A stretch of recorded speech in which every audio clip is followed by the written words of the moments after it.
এখন জেলার একটি চাঞ্চল্যকর খবরে নজর রাখবো আমরা।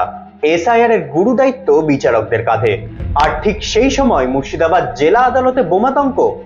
এসআইআর এর কাজে হস্তক্ষেপ করলে বোমা মেরে উড়িয়ে দেওয়া হবে হুমকি ইমেলে। গোটা ঘটনায় আদালত চত্বর জুড়ে কড়া নিরাপত্তা, চলছে চিরুনি তল্লাশি, নিয়ে আসা হয়েছে পুলিশ কুকুর। চলুন শুনে নেওয়া যাক কি বলছেন জেলা বার অ্যাসোসিয়েশনের সভাপতি আবু বাক্কার সিদ্দিকী। সুনিতা মুর্শিদাবাদের সর্বকালের সেরা এবং ঐতিহাসিক বস্ত্র প্রতিষ্ঠান। বিয়ের কেনাকাটা থেকে শীতের পোশাক, নামি ব্র্যান্ড, সেরা দাম, একটাই নাম সুনিতা। যে এসআর কাজে যদি তারা অন্য কোনো কিছু চিন্তা ভাবনা করে তাহলে তাদেরকে বোম মেরে উড়িয়ে দেওয়া হবে এবং গোটা চত্বর, কোর্ট চত্বরকে উড়িয়ে দেওয়া হবে। বিভিন্ন জায়গায় বোম রাখা হয়েছে। এই সংবাদ পাওয়ার পরে পুলিশ প্রশাসন, বিভিন্ন আধিকারিক তারা ছুটে এসছেন, স্নেপার ডগ এসছে, তারা পরীক্ষা নিরীক্ষা করছেন এবং আদালতের চত্বর আতঙ্কিত।